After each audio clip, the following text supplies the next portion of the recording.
we will go through this evening's state of housing in Palm Beach County.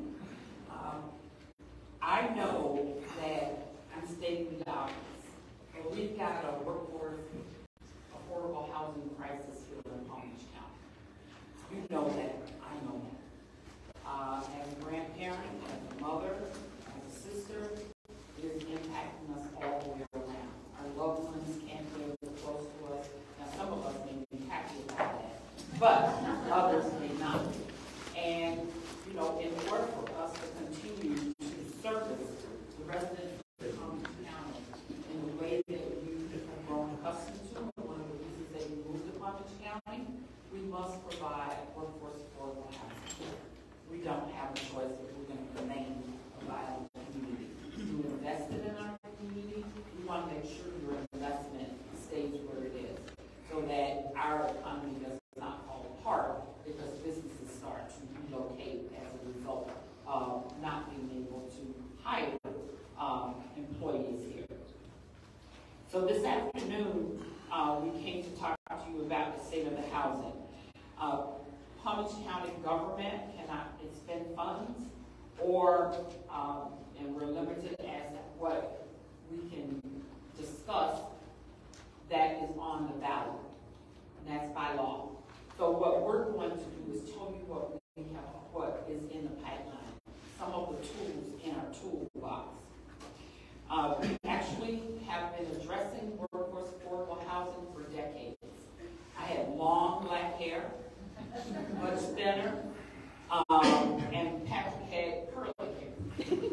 But we've all changed over the decades. But that's how long affordable housing, workforce housing, has been an issue in our county, looking out to build out. And that situation has been exacerbated by the number of businesses moving here and the population increasing here in Palm Beach County. We've got our retirees, some of you, moving down, buying your homes cash or close to paying it off. And then we have people coming from California. We've got people coming from the Midwest.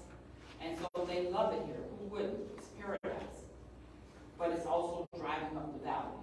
That's a good thing if you're a homeowner. I'm a homeowner. It's a good thing for the value. But my kid, who is not a homeowner yet, she's talking about moving away. We have invested in our kids K through 12. They go off to college, or they stay here and go to college. They don't want to live with mom and dad. So then some other community reaps the benefit of our investment into our kids. We've got to be able to have our kids come home after college, or if they stay here, they're able to have the opportunity we had, and that is to rent without paying most of their salaries for rent, or to purchase. So we're not talking about a kid coming out of college purchasing a 4,000 or 5,000 square foot home. That's not what we're talking about. We're talking about something that's reasonable. But we're also talking about them renting as well, but not necessarily paying 50 to 60% of their rent, or living with 4 other people in an apartment. So tonight, we want to make sure that we express this is a county-wide issue. It is not a Board of County Commissioners only issue. It is not just a city issue. It is not just the developer issue. It is all of our issue. And it is going to take every one of us to address this issue. The county, we've got our toolbox. We will continue to put various tools in that housing toolbox to help offset the impact and be able to develop more. We're going to be working with our cities, especially our entitlement cities, so that they can set aside projects that will be restricted units, so that people will be able to live close to where they work. That will reduce some of the traffic.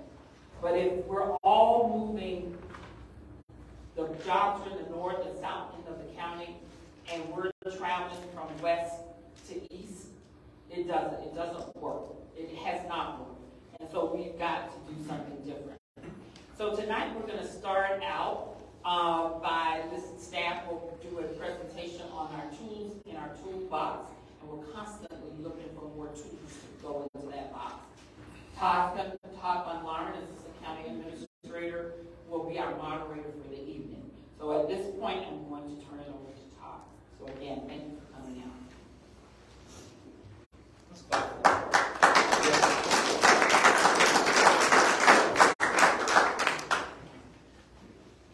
Good evening, West Boca Raton. It's great to be here tonight, and I want to say thank you all for coming to our library here in the western part of the county. This is one of my favorite places to come.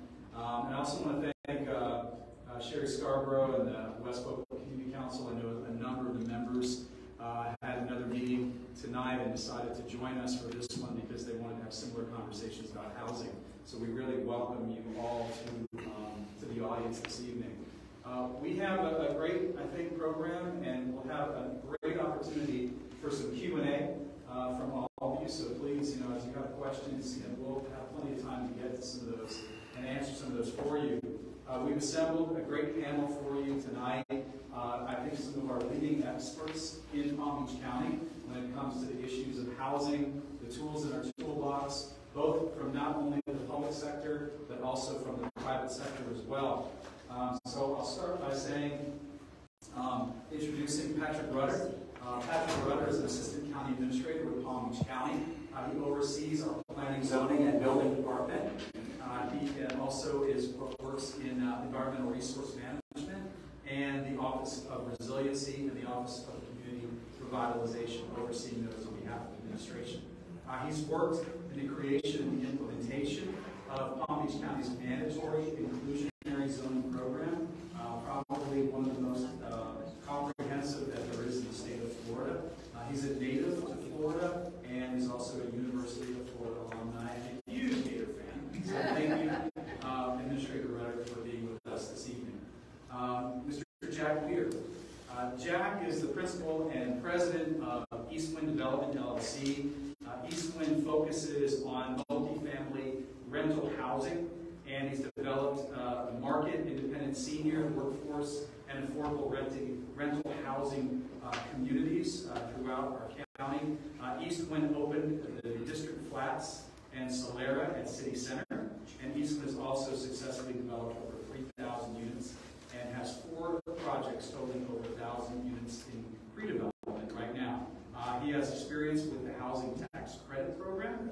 He is a multifamily tax-exempt bond and credit enhancement program expert, and he also has worked extensively with federal, state, and local public loan programs, and will really bring some of that private sector experience to light in our conversation this evening. You all had an opportunity to hear from our County Administrator, Virginia Baker, who's also joining us on the panel as well. Thank you, Administrator Baker, for being here. A longtime county employee, really considered probably one of the foremost experts on the government side and on the private side in terms of affordable housing and the development of workforce housing as well in our community. And then finally, Ms. Sherry Howard. Sherry is our Deputy Director of the county's Housing and Economic Development Department, which oversees the county's business, community, and affordable housing programs and initiatives. She has over 27 years of experience working for Palm Beach County and previously served as the county's Economic Development Director prior to merging with the Housing Department, and is also the county's legislative coordinator advocating for some of our economic and housing development legislation with our federal, state, and local partners. So those are some of our esteemed panelists that you're going to hear from this evening. We'd like to turn it over to Ms. Howard to start us off with a brief presentation just to give you an overview of the state of housing in Palm Beach County and also the tools in our toolbox. And before we do that, I think we're going to have a quick video that we're going to share with you before we get in to that PowerPoint so you can see a little bit about housing in Palm Beach.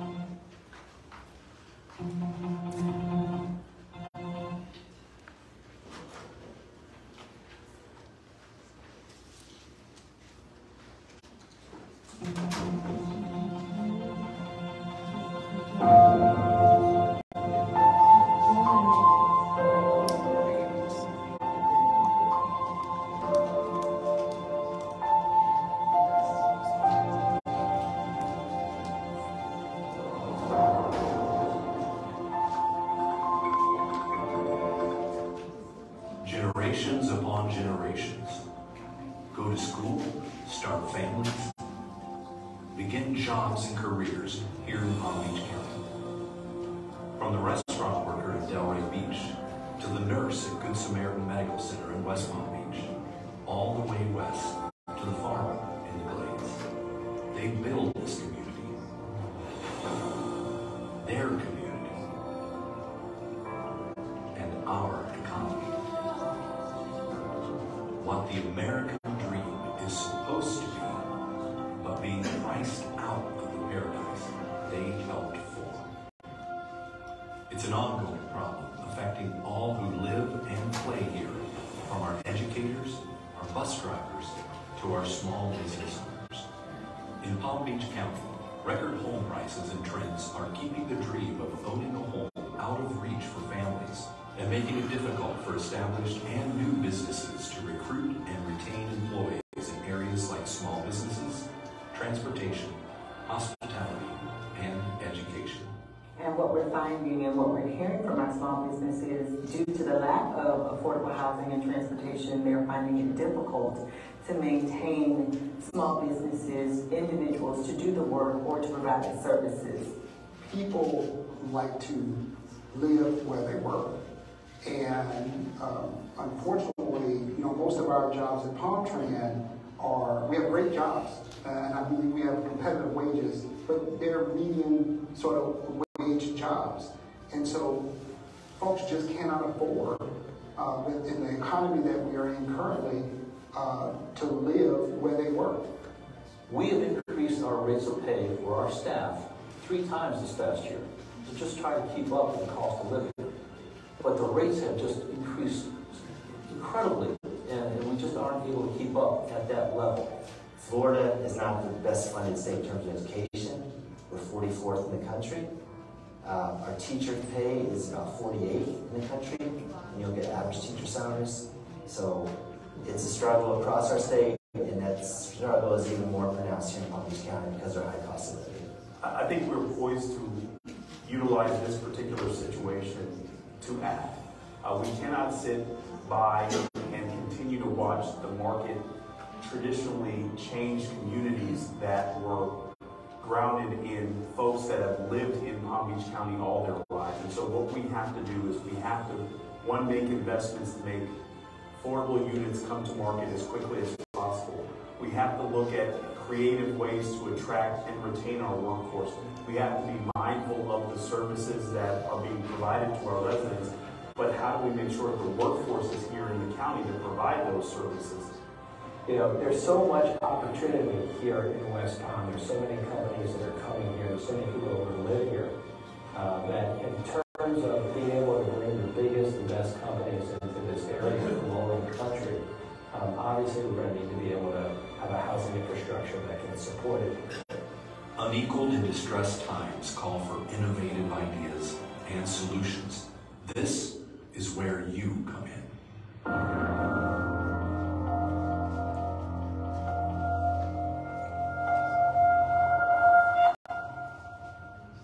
Thank you, Lester, for that. And, as you noticed in that video, we had representatives from the private sector, from our municipalities, from our school district, from our county.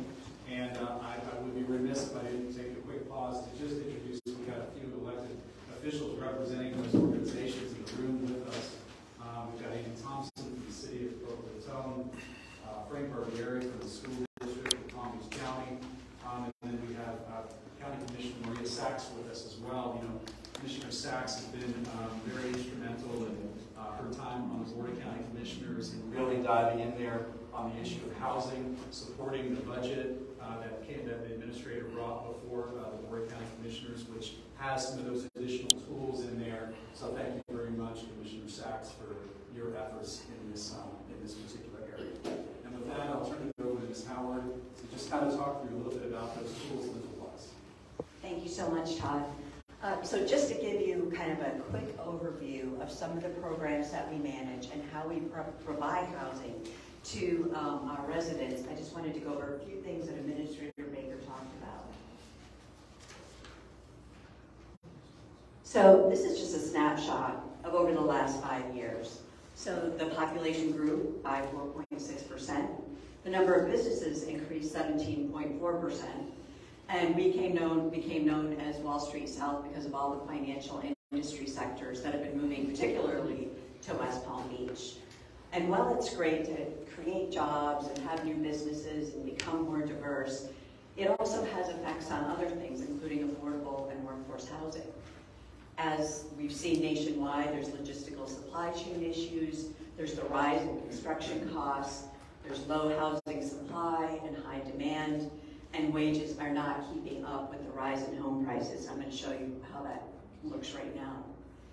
So from 2017 to 2022, you can see that the short bars represent the increase in wages. The taller bars, the light blue and the green, represent the rise in housing costs. In 2017, a single-family home cost $330,000.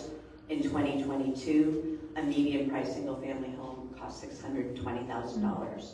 And if you took the median household income, you would almost have to make 7 times that to afford that $620,000 home. So what's our mission, and what do we do as government? We want to find housing for everybody in the county that's affordable.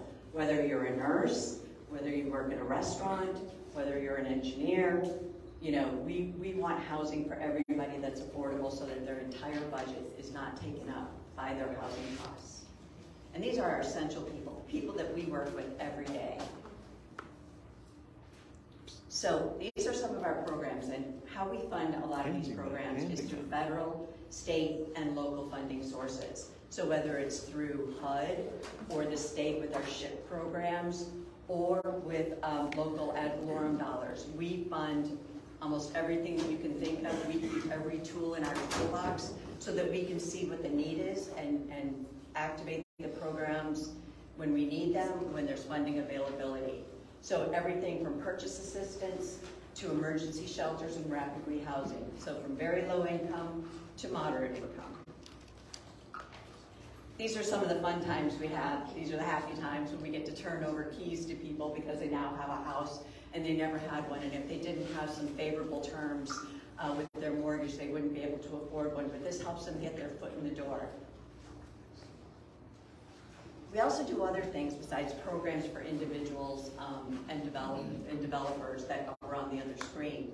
We take our interest, a portion of our interest from impact fees, and we put out notices of funding for workforce affordable housing developers so they can offset some of those costs. We also have the infrastructure sales tax program. I don't know if you were here then, but it was approved in 2016 by the voters, and $25.5 million of those funds were dedicated to extremely low and low income housing units. We also have our workforce housing program, which helps developers with additional density to incentivize them to add workforce housing units.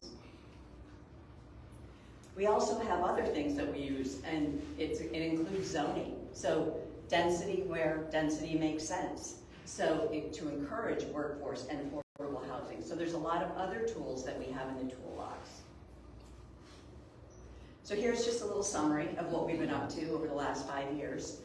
We've expended $123 million to assist 31,000 residents. We have an online application process that was implemented to streamline and provide greater access to our housing programs. And actually, this didn't just apply to our housing programs. We also had that in our building division, where now over 60% of their permits are done online. They are done through walk-in, which was what it used to be before the pandemic. Over the last 3 months, $24 million has been made available for developers for the construction of available units. We just had a $13 million RFP out. $40.8 million in funding was repurposed for the creation of new housing units. $60 million of ARPA funds were dedicated to affordable and workforce housing. We had a housing and transportation summit that was held in June 2022 to talk about these two very important subjects that intersect. And the board approved a $200 million housing bond referendum that will be on the November 8th ballot. So this just provides a little bit of a summary of some of the things that we do in the county. And I will now turn it back over to Todd.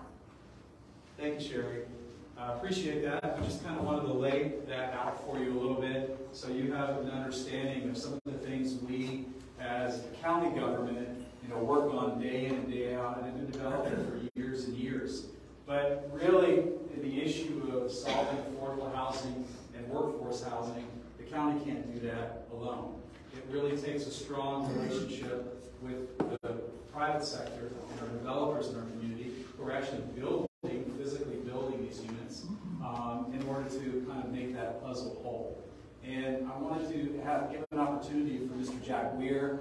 He also brought a little PowerPoint together, some things that he and the business community have been working on, and wanted to share some of those with you today. So we'll cue up that very quickly, and Jack will go over that.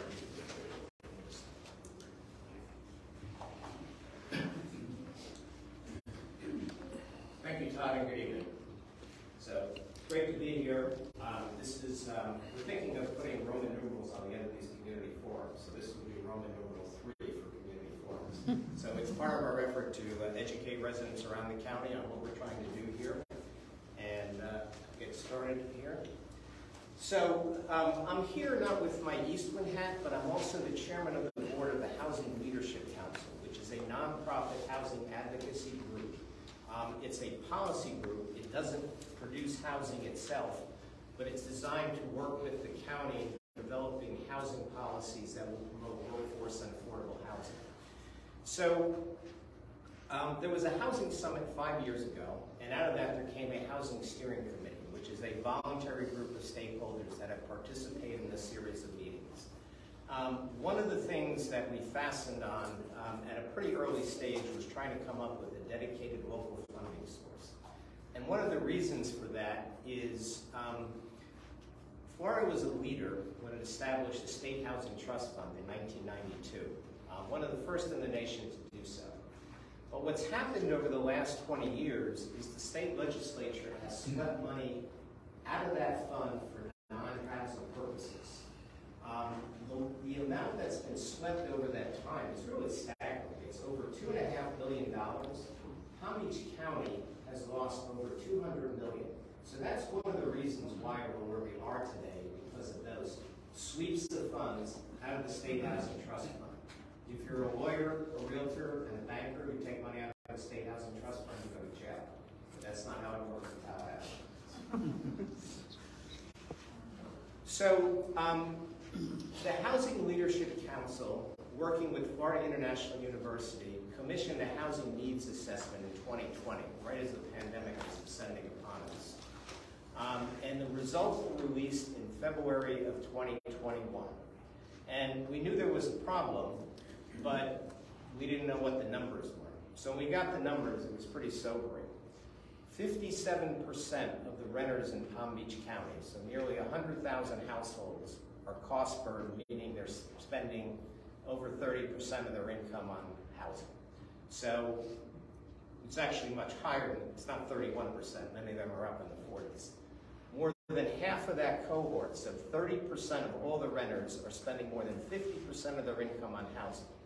So it's inevitable when you have that type of expenditure that either healthcare, transportation, food, education, something's got to be sacrificed to cover that much of the housing costs. Even the owner-occupied housing, which we think of as a more affluent group, over 30% were cost burdened with their housing costs, and that's before the recent rise in insurance. So one of the things we did was we looked at, well, what's the cause of this? And sometimes in very complex problems, there's a simple answer. And the answer in this case was, for the 10 years before the pandemic, so from 2010 to 2019, if you look at the population growth divided by average household size, we should have been producing 6,300 units a year of new housing, of all types, from the largest mansions to the smallest studio apartments. Instead, we were producing 4,200 units a year when we owned the property. So that gap, basically 20,000 units over a 10-year period, resulted in a supply-demand imbalance. So the reason you're seeing the rent increases is because of lack of supply. It's the most basic answer. The demand has outstripped the supply, and now the market is imbalanced. So the sobering thing is, this was before the pandemic.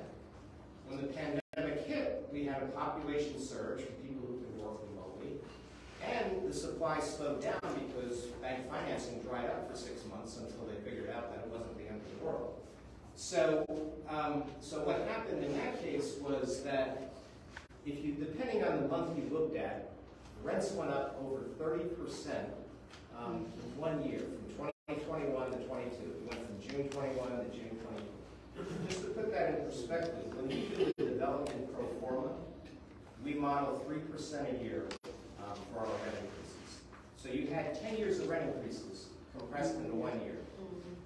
From a home ownership standpoint, rental home prices increased 25%, over 25%.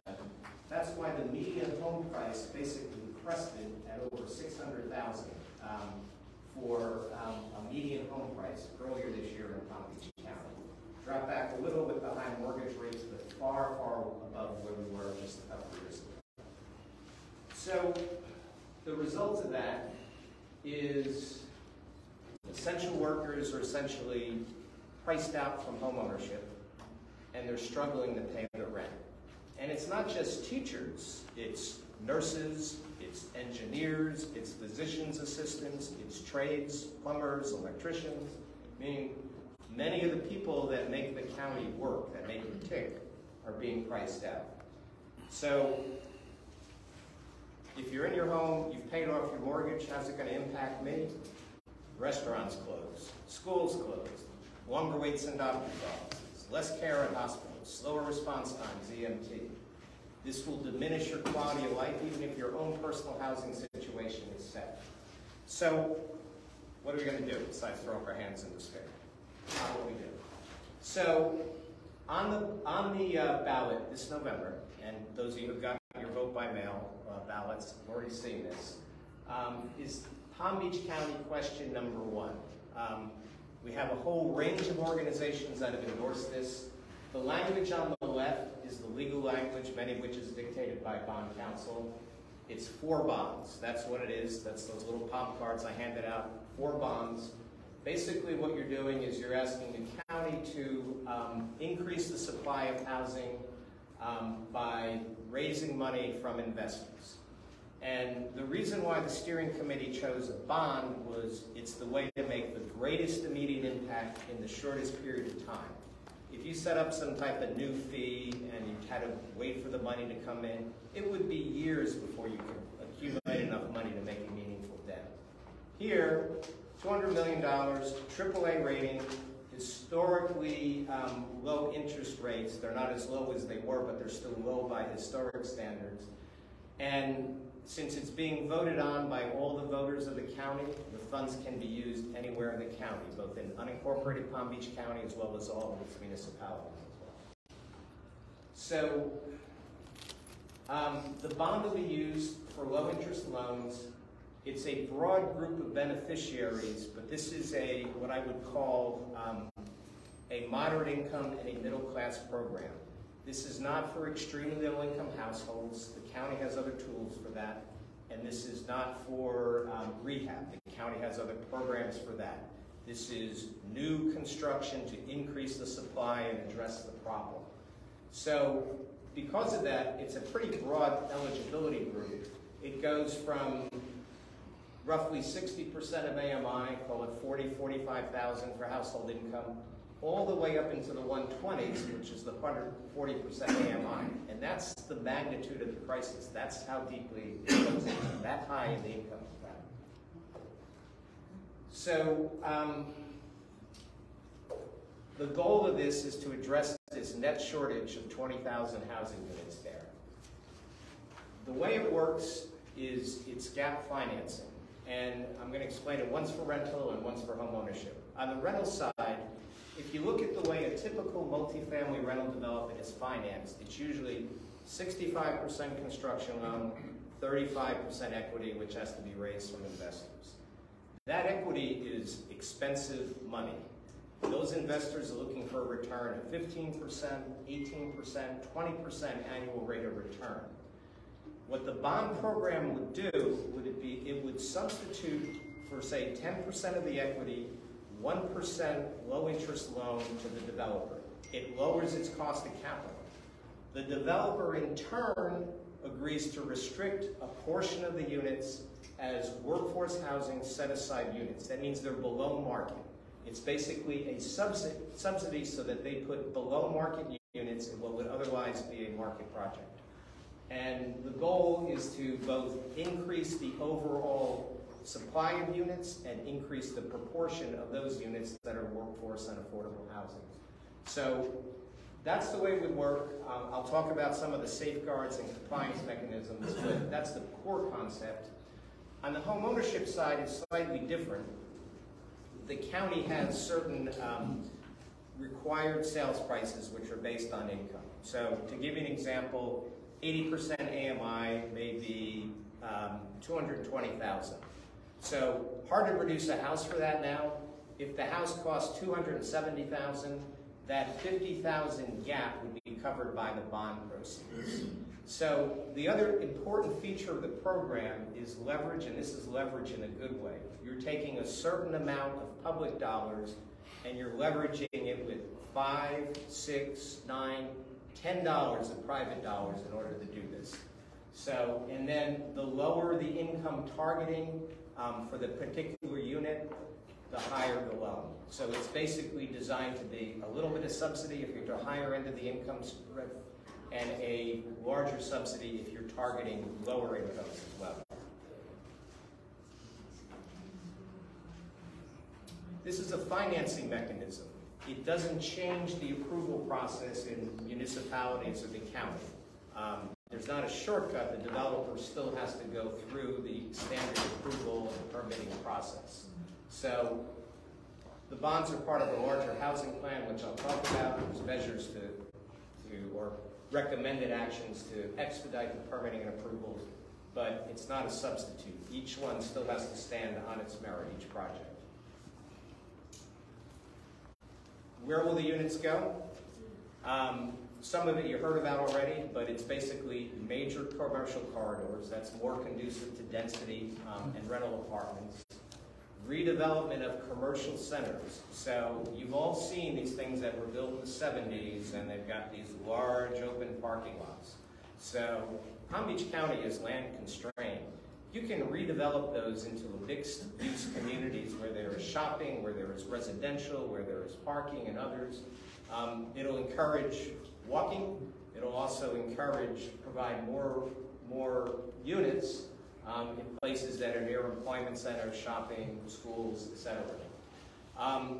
Downtown urban centers, I mean, West Palm is the classic example, but there are others where you can do it.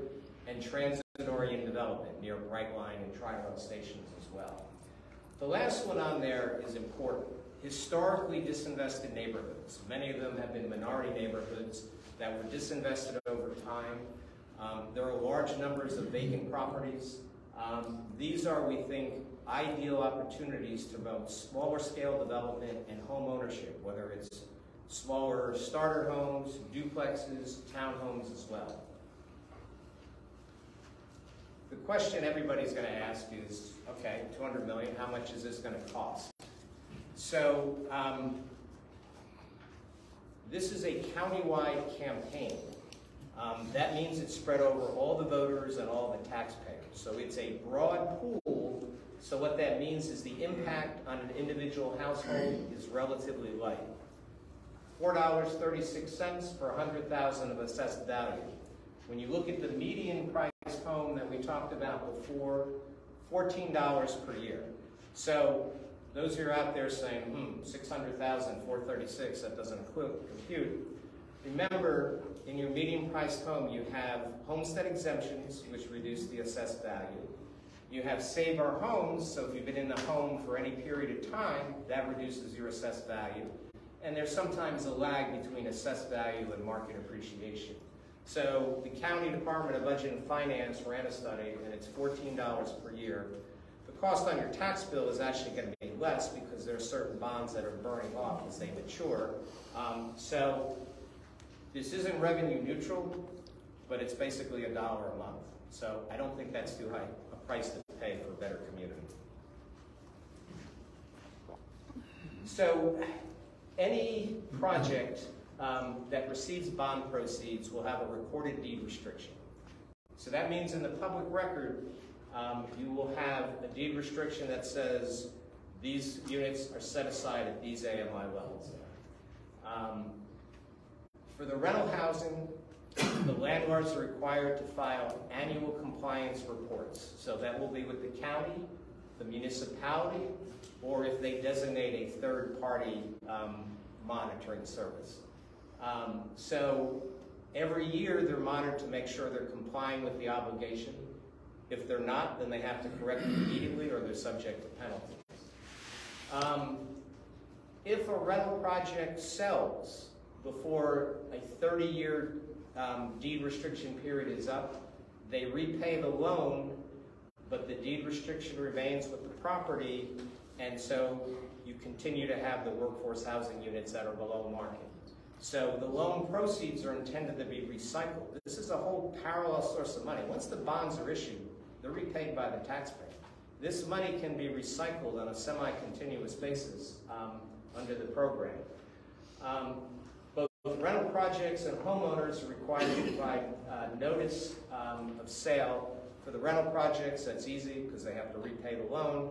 For the homeowners, if it's in the restriction period, then they have to sell to somebody else at the same AMI level. Their appreciation, because they got the house below market, is basically tied to the amount that incomes have appreciated during the period they've lived in the house. So, and then, you know, the sales and tax infrastructure, we have oversight committees. We've proposed the Housing Leadership Council, which is not funded by builders, not funded by developers, not funded by the county. We'll be providing some of this oversight role. We may take the extra step of forming an oversight committee in consultation with the county and the business area. But there'll be independent oversight of the program to make sure it's meeting its goals as well. The last part I want to touch on is, I mentioned the bonds are part of the plan. The goal is to produce 20,000 workforce and affordable housing units over the next 10 years. The bonds alone won't get you there. So the funding and the financing part, there's a couple different elements of that besides the bonds. So one is, one of the county tools that they have is what we call the Payment in Lieu Fund for the Workforce Housing Program. So rather than build the units, many of the larger home builders have actually paid into the fund. So the balance on that fund has built up to some pretty good balances at times. At times it's been over 10 million.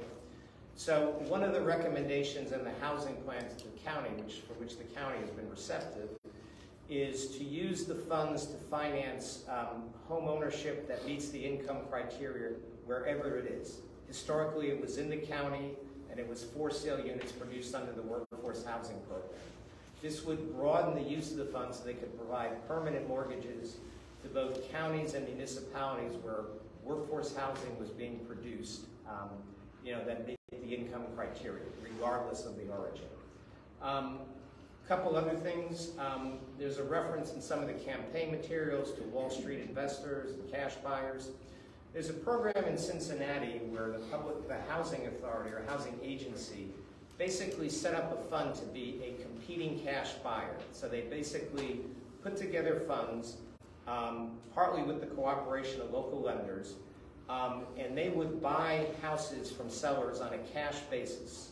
They in turn would help resell them, sometimes after rehab, sometimes not, to first-time home buyers. They were trying to combat the problem of when a seller is weighing an offer from a cash investor, move quick, no contingencies, and someone who's a first-time home buyer who's qualified for a mortgage and they qualify for a second mortgage from the county. The path of least resistance is to go with the cash buyer. So let's set up another cash buyer that can compete with them and then channel it so that we don't have an investor who's renting out the house, but we have a new homeowner.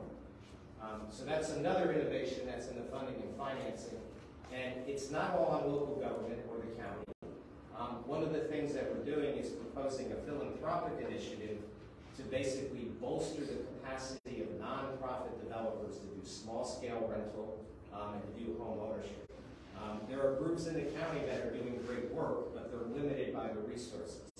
If we can increase their staffing, increase their funding for pre-development activities, then they can expand their activities and meet more of the need. Planning and regulatory reform, Sherry touched on some of these. And there are issues in the housing plan that the county's already doing, municipalities are already doing. That's great. These are recommended best practices from groups in the field. So one of them is increasing density in appropriate locations, which we've talked about. Another is expanding the development footprint. So that's looking at some of these commercial properties and changing the underlying land use to residential. So that if a developer comes in, it basically removes one step in the process. You don't have to go through a land use change. And the county has been doing some of that as well. And then finally, there's this idea of expediting approvals and expediting permitting. So we've recommended best practices in a number of areas. I mean, Eastwind works all over the state, so one of the things that's happened is inspection teams at different municipalities have been short-staffed, is they'll use accredited third-party providers to do inspections. Well, that speeds the job, and in some cases, they can use them for permit review as well, so they can supplement county resources. So when it comes to this type of thing, time is money, and that's a way to address it. Neighborhood revitalization, that's a key part of the plan. In addition to new construction on vacant and blighted properties, there's a rehab component, there's an investment in neighborhood infrastructure. We're looking for places where the school district is looking to improve the schools as well. So the trick here is to balance an influx of new investment, both residential and commercial, with a plan. And the goal of the plan is to try and maintain existing residents without displacement. So you've got people that have been in the community a long time, they've invested in the community. You don't want them to get pushed out because values rise. We do have one inherent advantage here over other parts of the country.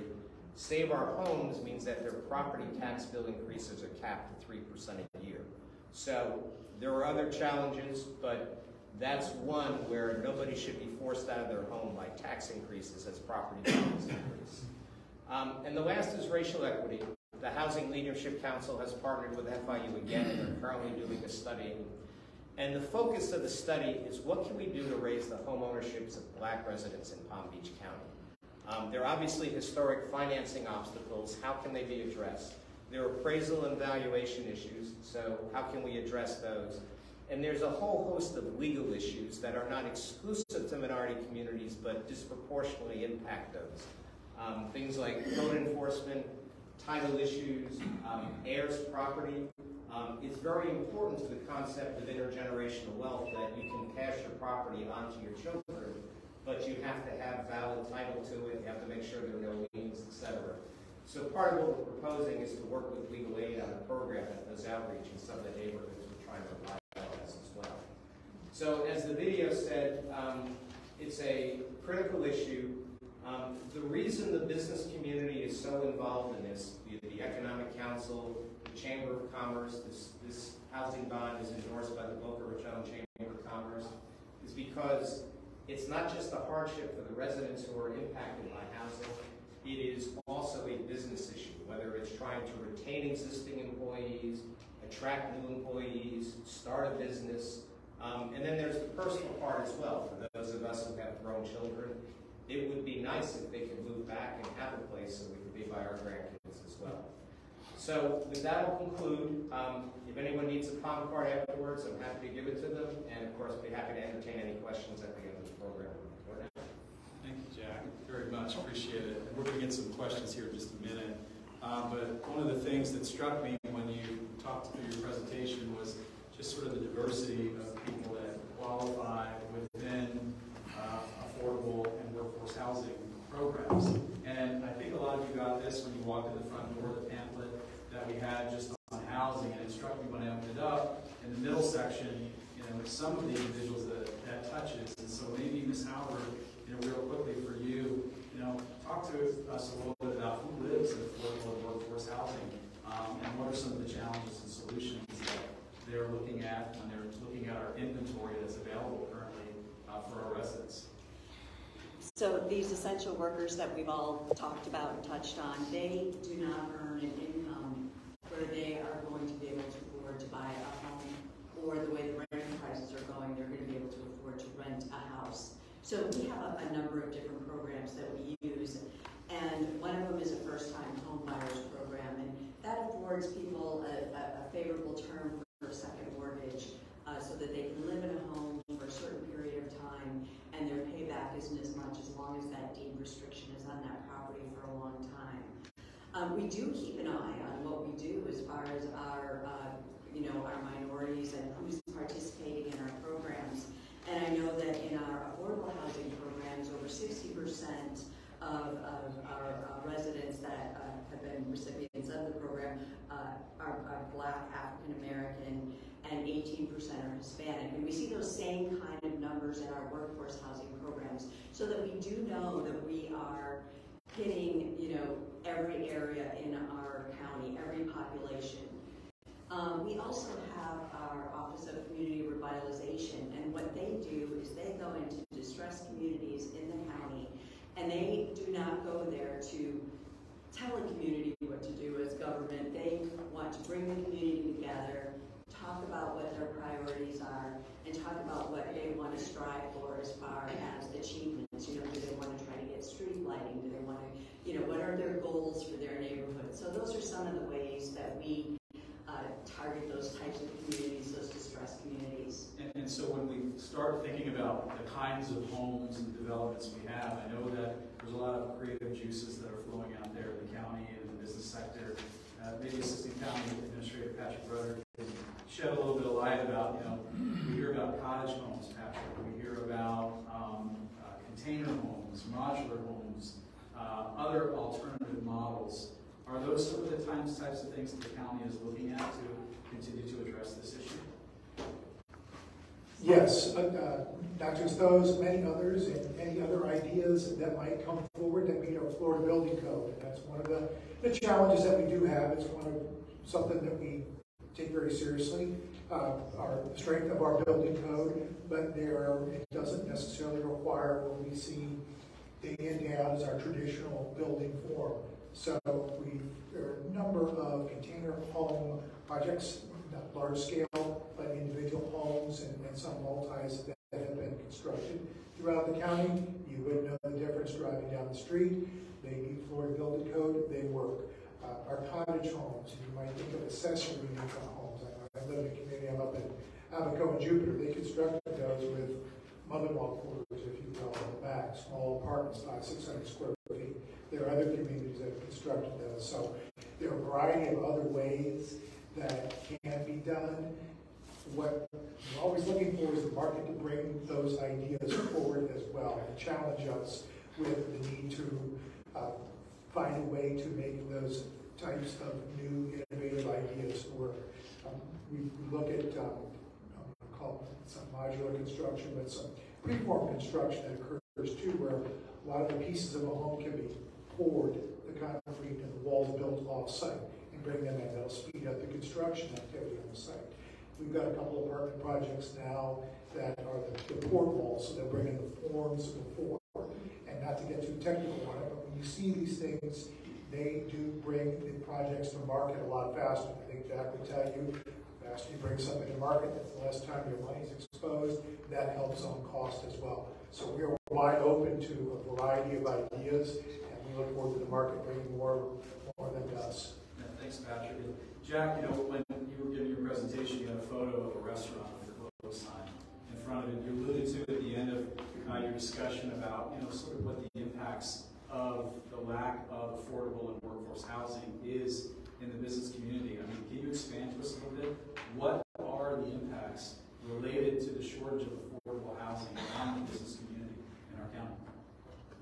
Well, the one that I'm most familiar with is construction.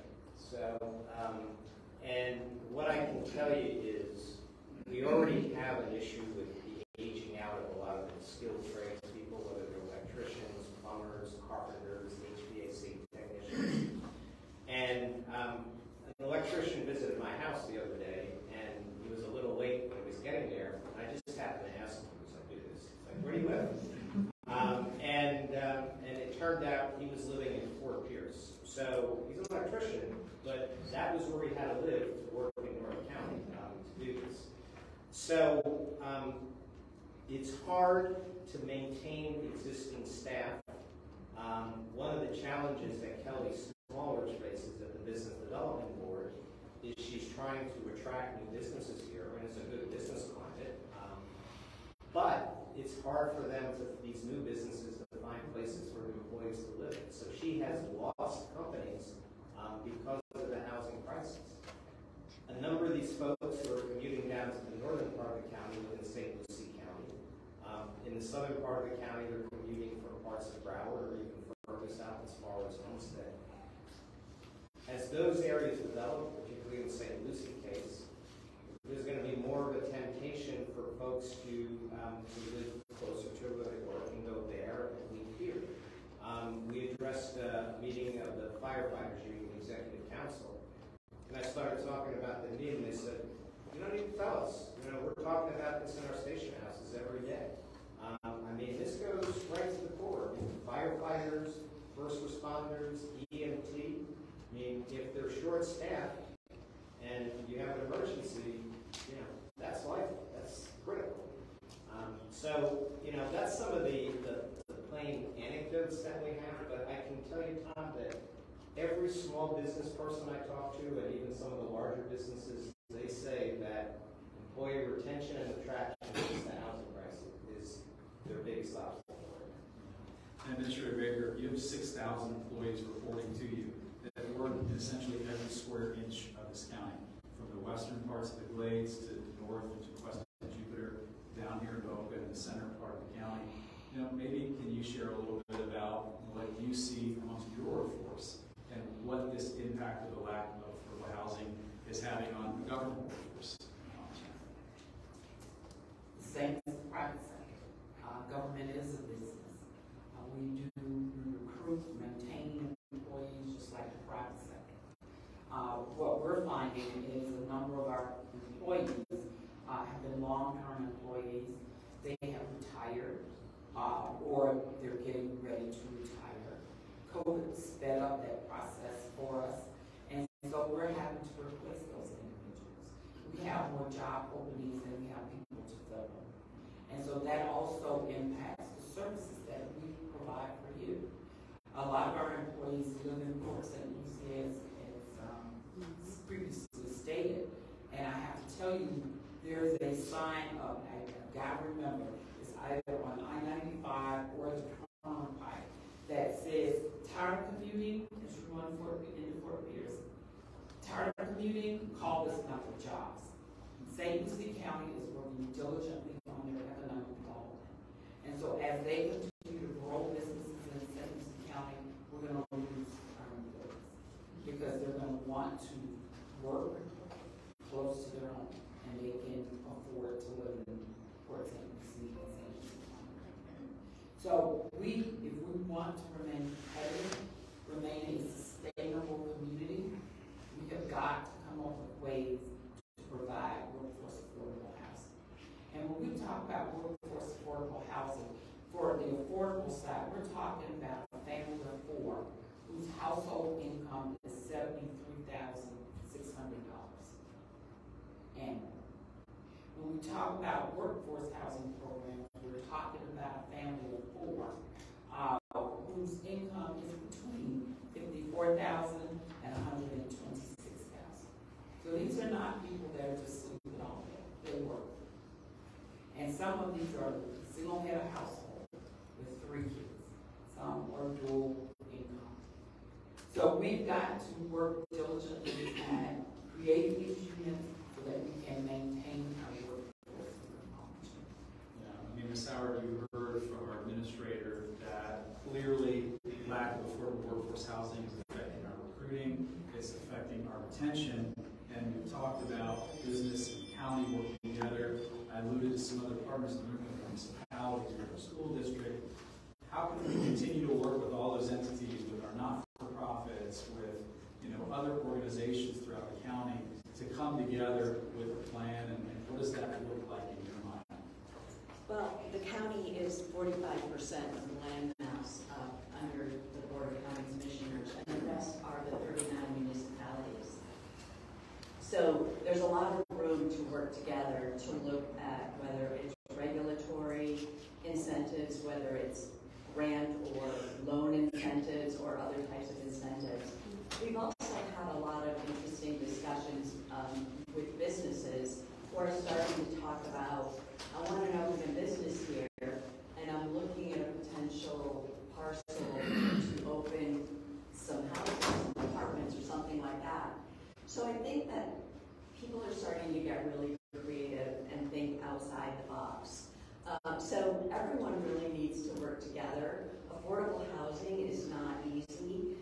You have to be able to afford to operate it when you're charging less rent sometimes. So as Jack mentioned, mixed use, mixed income, those kinds of developments are also something that we need to look at because those help to support the lower income units.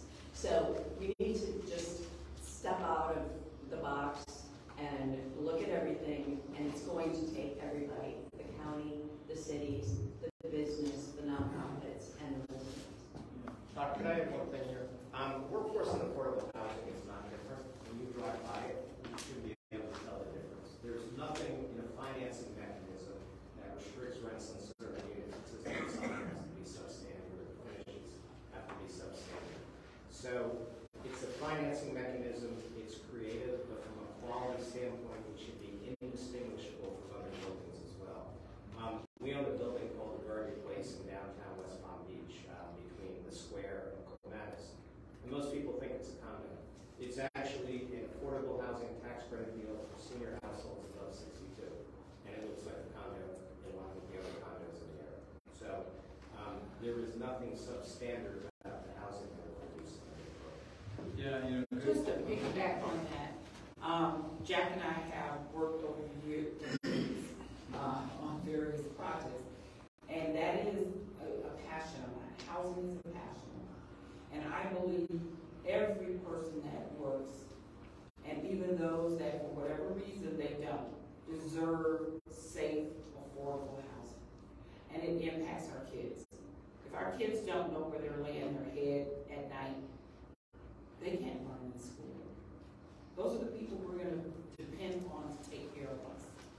And so we need housing for them, and quality housing. And I have always insisted on quality housing. I will continue to insist on quality housing because it's also going to help bring up the values in our neighborhoods. So we're not going to be looking for substandard housing. We're not going to accept substandard housing. It is going to be quality housing that you and I don't mind putting our kids in or our grandkids in. Yeah, and really good points. And Patrick, I think that kind of alludes to the county's workforce housing program. You were one of the engineers involved in working on that with Mrs. Baker and putting those pieces together. Can you maybe talk a little bit about how that works? How is that distinguished from maybe other communities that have or have not put forward tools in their toolbox? So I think the code's up to about 11 or 12 pages. So in the simplest form, I'll try to explain it as this. In unincorporated Palm Beach County, a residential project above a certain number of units, in our case 10, has to set aside a certain percentage of them as workforce. And as Baker alluded to it, that's targeted incomes, $54,000 household income up to around $120,000. So every residential project that's come through since 2006 has had to set aside a certain number. Now you might recognize 2006 as the date that was right about when we were at the peak of a tremendous housing boom here in Palm Beach County and the country for that matter. And not long after, our felt into a tough world. At that time, our board had the wisdom and the heart to keep the program in place. And we made some modifications in 2010 and 2011 to respond to market changes, but we did keep the program in place. And we would tell you that working with the partners that need to develop the program, that takes time. So if it was abandoned then and starting back up again, we would have been behind the curve big time. But we kept the program in place, made some modifications just a few years ago. So these residential projects, they set aside your units. If you're a rental project, you keep them in this price form in our workforce pricing structure. We have all of our information tracks with incomes. But you keep that in place for 30 years. We have for sale units. We've got about over 300 that are either in development right now or have been built and sold. Those restrictions are kept in place for 15 years.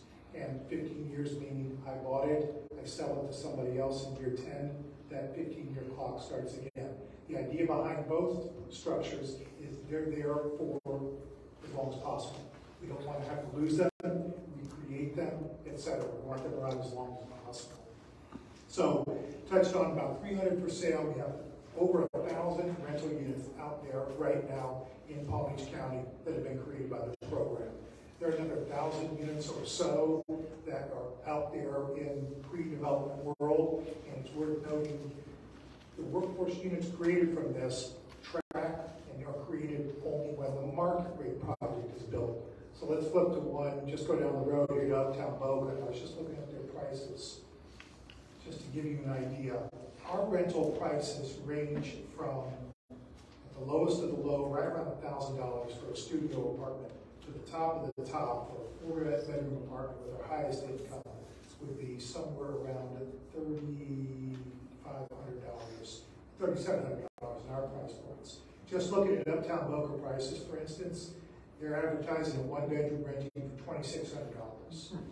In our program, the bottom half of the incomes that we work towards, you can get your price point would be $1,200, $1,300, $1,400, almost half of that. You go to that top of the top then, the 4-bedroom, you're renting a 4-bedroom for $4,800. Our top point is right around $3,500. So don't want to try to oversell it as this is the thing that fixes all. This program's been in place for 16 years, and someone might say, well, it's only put 1,300 units out there in the world. 1,300 units we didn't have before. We always keep going back to the toolbox. This is one piece, this is one part of it, but we think it's been pretty darn productive in the form that we've had now, and look forward to keeping it going. And the workforce housing program is only in the unincorporated area of the county. Cities have their own programs, but the actual workforce is under the Board of County Commissioners. Good distinction. So I've got a number of other questions for our panelists, but I did want to take a quick pause because I know there were some questions and some hands that raised up. So before I get back to our panelists, does anybody have any particular questions that they'd like to ask our panelists? Yes, sir. Jack, in your presentation, the term disinvested community was put up there. That sounds like some kind of bureaucratic euphemism. Can you dumb that down for me? What exactly is a disinvested community? Am I living in one? I live in Century Village. No. No, thank God. It doesn't sound good. Now, what we're talking about is these were historically segregated neighborhoods. So they're generally between the FEC railroad tracks and US 1, sometimes going over the 95. They'll go from Limestone Creek all the way down to West LA. Yeah, but what does disinvest mean? What does that mean? It means that they didn't receive the same level of investment. Neighborhoods are almost like humans or organisms, so they need oxygen. So neglected communities. Yeah. So okay. When a neighborhood is disinvested, it means it's not getting the investment it needs. Commercial institutions wither away, home values decline, infrastructure is neglected, and now it's pretty good real estate considering how the county has grown where it is. So, I mean, we do have certain constraints. We have the Atlantic Ocean on one side, we have the Everglades. We should be making better use of the land, and the soundbite would be urban blight is a luxury we can all afford. Thank you. Yeah, and to that point, I mean, maybe Ms. Howard, you can also expand on that a little bit. What are some of the kinds of things that the county is doing to focus on diversity, inclusion, equity? When we look at that word gentrification, when you go into communities and redevelopment and displace others, how is the county working to make sure that those kinds of issues are addressed properly?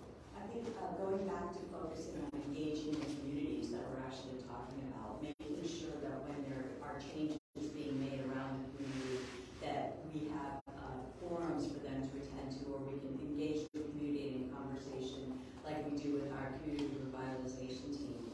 Also, one of the things that Jack talked about is the county really focuses also on revitalizing brownfields, and that's near those railroad tracks and near those things, and those are some of those disinvested communities because there's some contamination there. So we work to, get grants and to have loan funds available for developers that want to develop on contaminated sites. So we also look at those types of things.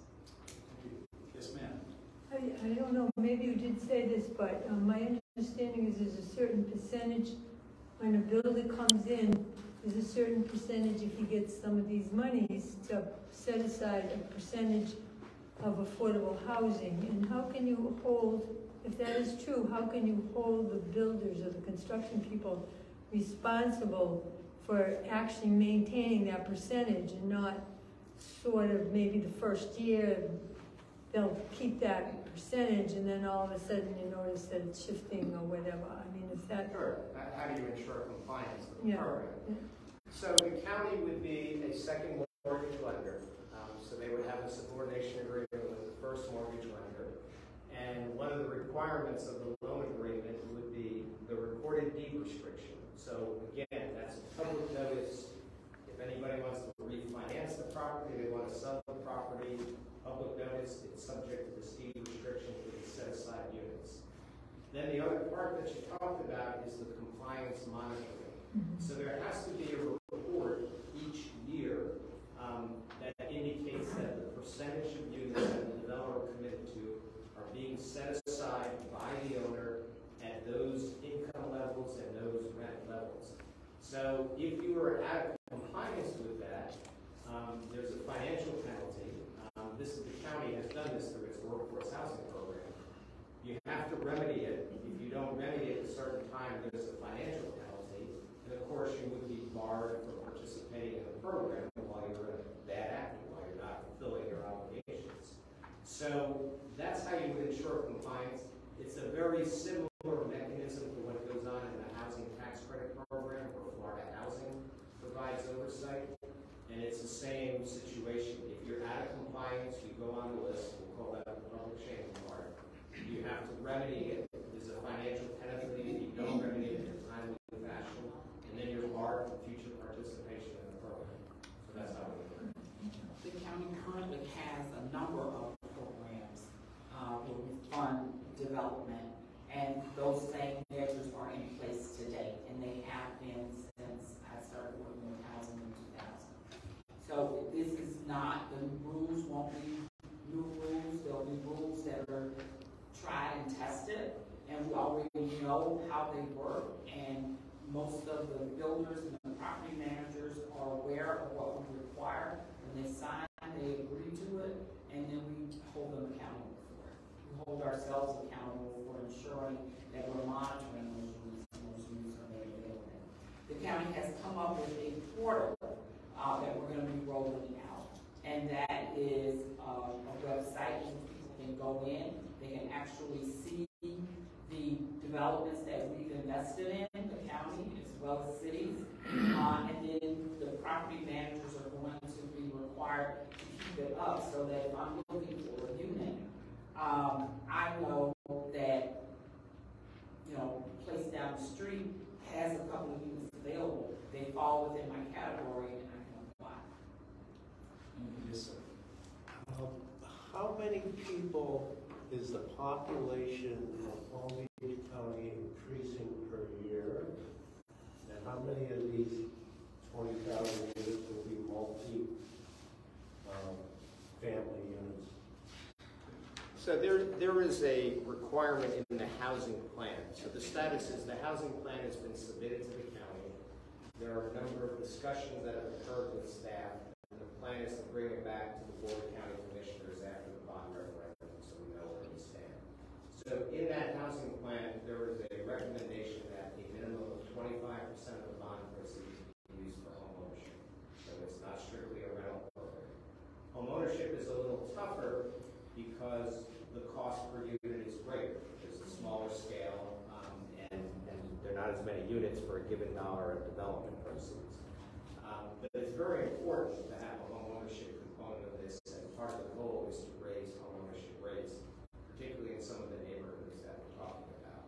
So that's the way it would work. The other thing I would add is there's certain dynamic tension because you want to produce as many units as possible in the program, but that means minimizing the subsidy per unit. On the other hand, there's a real need, and the need is in many cases at a somewhat lower area median income, annual median income, and those would require more of a subsidy.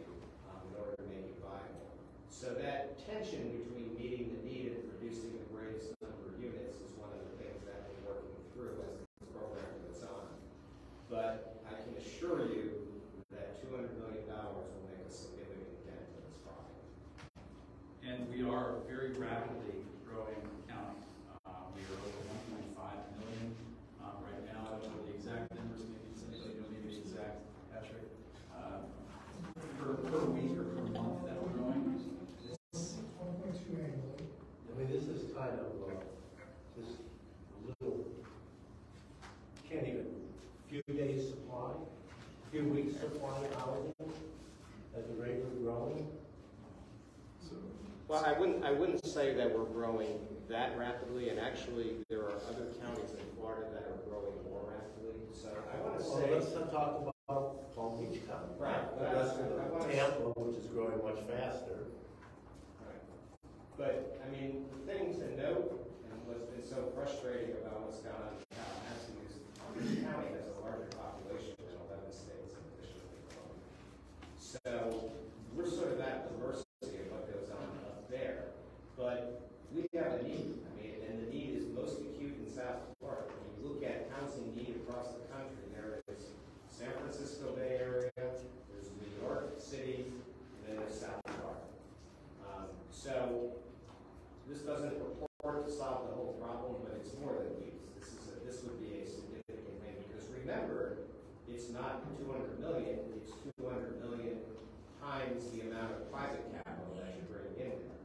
So it's going to be, I would suggest, well over $1 billion in terms of net investment in housing that would flow from this one bond issue. Yeah, and I think one of the overall themes of our discussion for today, when we talk about housing, is the tools in our housing toolbox. And I think there's a recognition that we have a lot of tools that you heard from some of our panelists today that are in that housing toolbox. There isn't one panacea for all of the solutions to everything. It's sort of a collective effort, and every little piece kind of works together to make up the whole of the overall programs that are going to help potentially, get us into a better place where we've got more housing for our workforce and beyond. We are open to ideas, suggestions that we can implement within the law. Because again, I think Patrick mentioned, what we build here must be built in the Miami-Dade in particular after Irma. And so we don't want to put up structures that the first hurricane comes through and they're gone.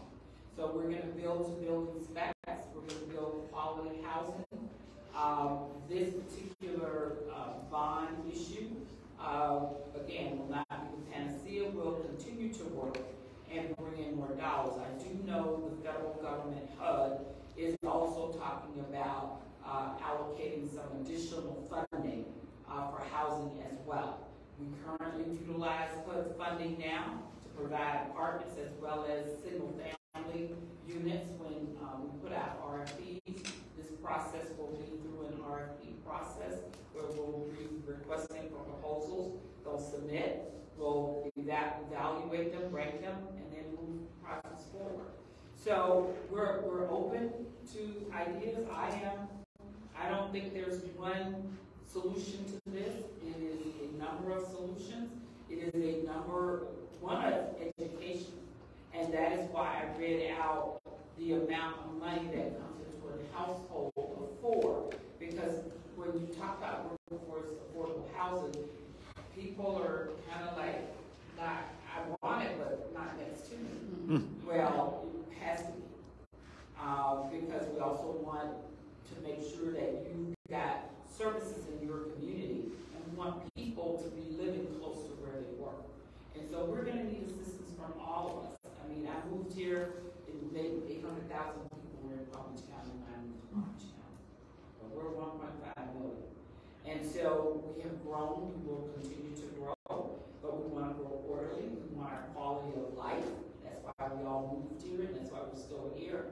But we also need workers here in our county. How would you know, or when and where would you know when these housing communities are going to become available? Like, where would I go to if I was interested in? That's an excellent question, and that is why we're creating the portal.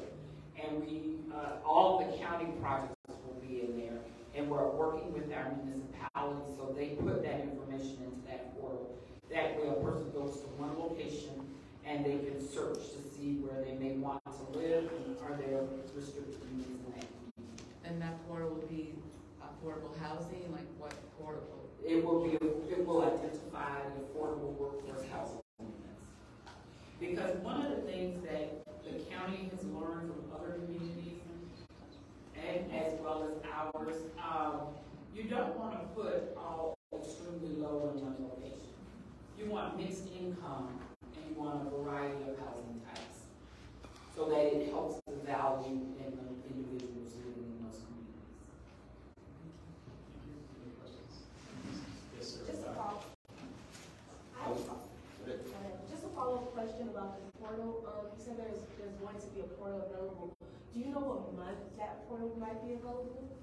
We are rolling it out now. I would say probably toward the end of the year it will be up and running. But my public affairs director, Lisa, and her staff will be doing a press release so that we can push it out to the newspapers and you will be made aware of it as well.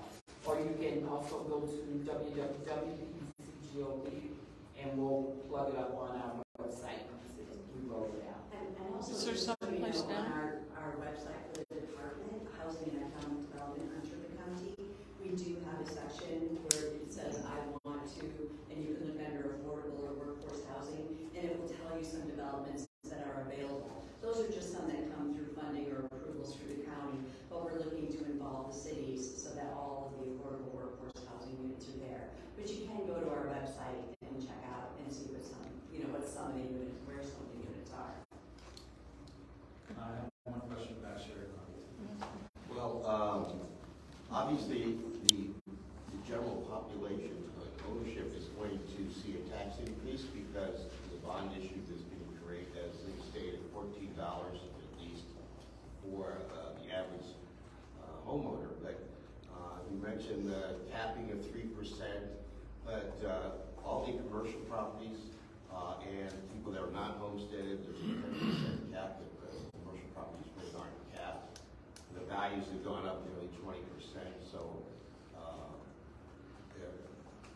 people are going to continue to move here. Just in 21, the appraiser's office had more than 9,000 new homesteads from out-of-state individuals, of which 6,000 of them came from either New York or New Jersey. They're just going to continue to keep coming and take the properties that are available. My question is, you've done some polling. The $200 billion or $200 million bond is in good shape as far as you see it passing in the election on November the 8th. Yeah, the short answer is yes, we've done polling, and yes, it passes, and with certain messaging, it passes by a significantly higher percentage. The constraint here is the county is prohibited from advocating for the bond. They can provide information, but they can't advocate for it. So what that has meant, that's by recent Florida state statute. So what that's meant is the private sector has had to get involved. This is where there's that intersection between housing advocates and business groups that have a common interest here. So we have a website. It's called hometownhousingtrust.com. And it's also on that palm card that I passed out earlier. And we are actively raising funds. When you look at this almost as a political campaign, it's bigger than a county commission district, it's bigger than a state senate district. It is the entire county. So bigger than a congressional district, it's the entire county. Palm Beach is the largest county west of the Mississippi. Right. And we estimate out of the population that 600,000 people will vote in the general election. So we're trying to reach all of those, so we're raising donations from members of the business community, major employers, and others. And we've set an ambitious goal. We're busy working hard on that. And we should be starting to see television ads, broadcast media ads shortly for this. But, one of the things that wasn't mentioned was a lot of the money that the county has spent over the last 5 years is ARPA money. Not a lot, but a significant percentage. That's a one-time benefit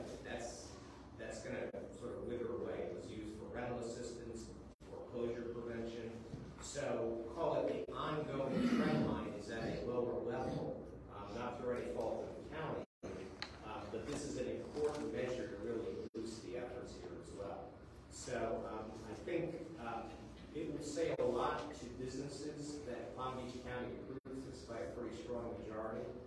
This is a good place for business, and it's taking a responsible approach to housing. So I think it really is an opportunity for the county to shine.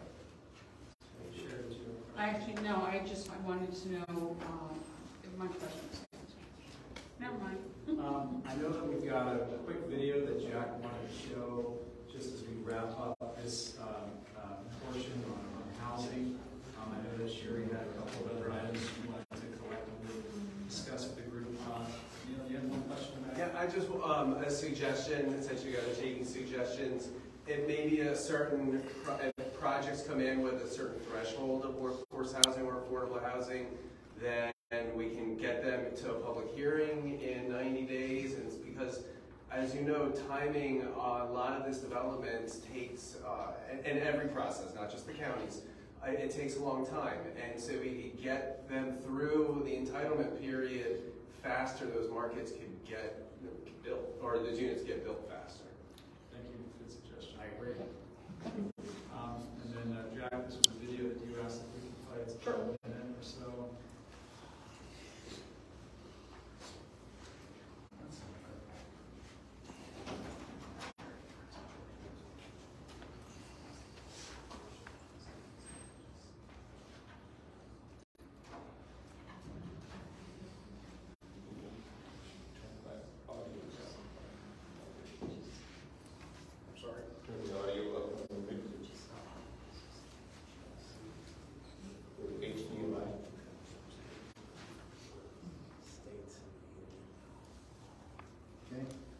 These are the people who keep us safe and provide so many of the things that make Palm Beach County such a great place to live.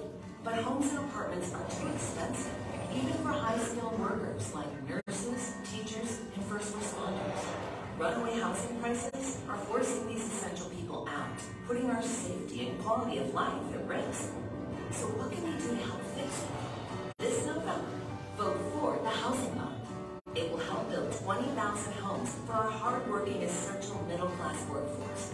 A housing bond paired with a smart housing plan that makes homes more affordable for workers. The plan lowers construction costs by speeding up permitting, allowing more density in the right places, and uses private sector investment while partnering with local builders. It builds capacity for nonprofit developers and partners with neighborhood groups, local governments, and lenders to revitalize disadvantaged communities through housing rehab, new construction, and community redevelopment. It stops Wall Street investors from driving up Palm Beach County housing prices and squeezing out those who serve us and keep us safe. It's a real plan that makes housing more affordable for working and middle-class families right away. And it strengthens our economy, creates good high-paying jobs, and encourages home ownership opportunities. So Palm Beach County is for everyone. Learn more about housing for Palm Beach County workers at hometownhousingtrust.com. And on that, I will allow Ms. Baker the final word on our panel, if she'd like, before we ask Sherry to come up and present. Well, I just want to say thank you all for coming here to listen to the housing forum that we share with you. I'll just take a good round of applause for our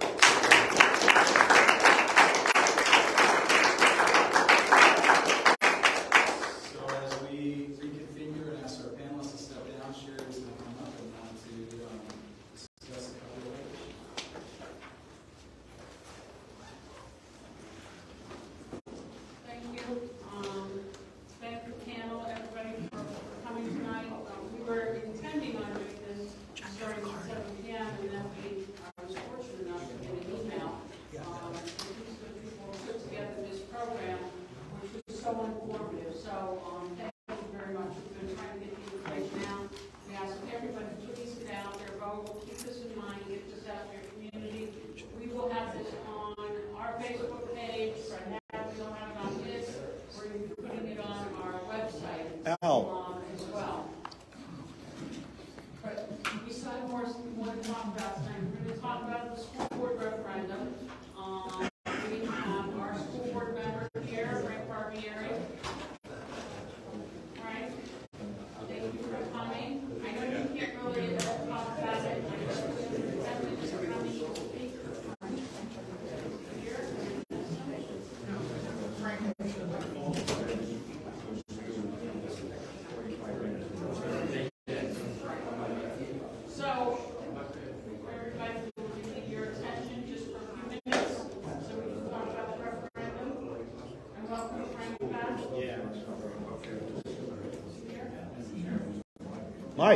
Mike.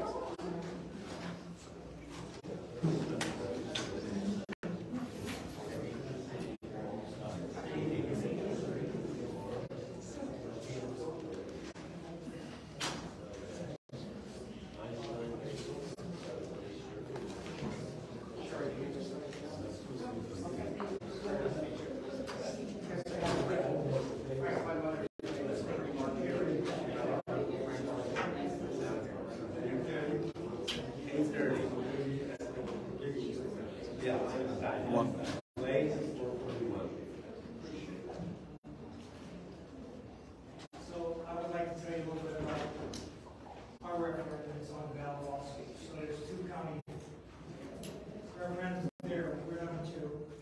I flip the ballot over. County's on the backside. We're number two. I want to tell you what Chair Chief has. So you heard a lot from the county about affordable housing. We have 13,000 teachers in this county. We are the largest, we're the 10th largest school district in the United States. We have 23,000 employees working at this county. Our teachers, beginning teachers, make $49,000 a year. So they don't even come close to $54,000 a year. The county was talking about people qualified in this over the referendum. It's just continuing with the law for 2018. By law, we can only put a referendum on the ballot for 4 years at a time. So every 4 years, we have to come back. So I want to tell you what that money that you voted in 2018 did for us, what it will continue to do. It raises $200 million a year. $100 million of that goes directly to our teachers. Teachers with under 4 years experience get a $1,000 bonus each year. It's added to their salary. Teachers with 5 to 9 years get a $5,000 bonus, and teachers with 10 years or more get a $10,000 increase on their salary. That's $100,000, raise $200,000 a year. The other $50,000 goes for security in our schools. We've all saw the tailwinds of one in this country. Use that that other 25%, which raises $50 million. That pays for our police department, pays for security in the school, it pays for mental health professionals. We have a mental health professional. Every school in the school district now has a police officer. Our school district police officer in every school in the district. We have 180,000 students. We have 195,000 students, and we have 180 schools that we have to take care of. The last 25% of that pays for our fine arts programs. It pays for all of our arts teachers, our music teachers, our PE teachers, our teachers that are in all of our academy programs, where the kids actually learn trades in our high schools and middle schools. So that $200 million, what we're asking you to do, we're going to continue with. It's not an increase. You're not going to see an increase in your taxes based on this referendum. It's just keeping what you already agreed to do 4 years ago. So we're asking that you get the message out. Like the county, the school district, and the school board will not allow to tell you to vote yes. All we're allowed to do is get information to you.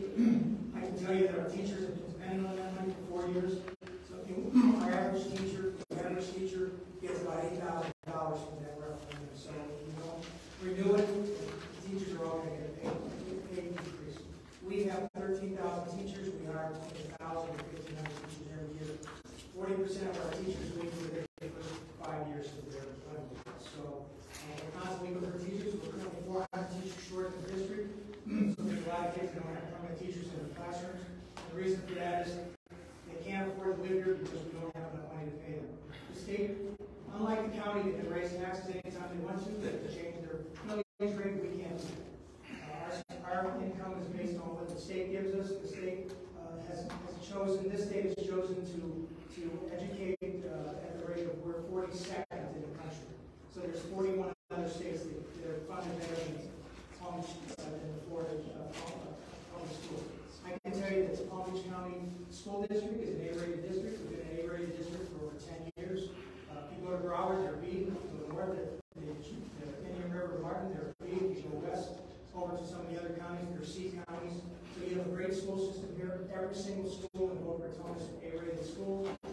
All the schools in the western area are A-rated, except for one is a B-rated school. So you all done a great job supporting our schools, and we certainly need to continue doing that. So please do what you can to get the information out there and try and get us renewal on that. I think I covered everything on that.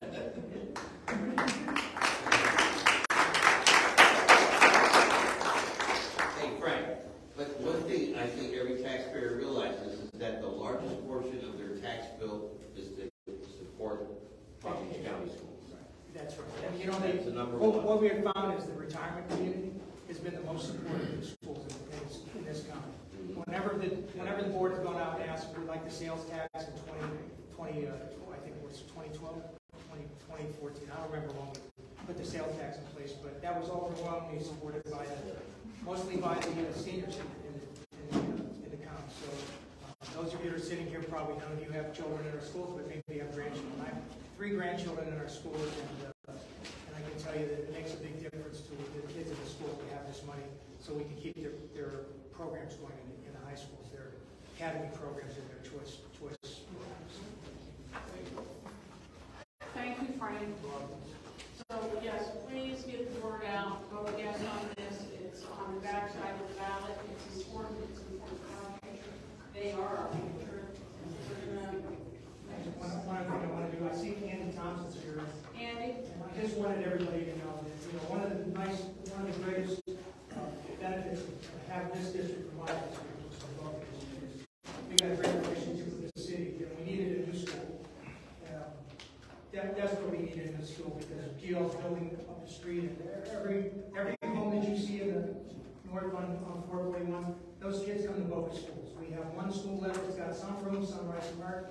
Whispering Pines is full, Palouse is full, Sandpiper Shores is full, and now GL building next to Lincoln Heights. I don't know where we're going to put all the kids, but we partnered with the city, and Andy and his colleagues were able to donate about $14 million worth of land to the school district, and we were able to build a brand new school in the city of Oakland. So thank you, Andy.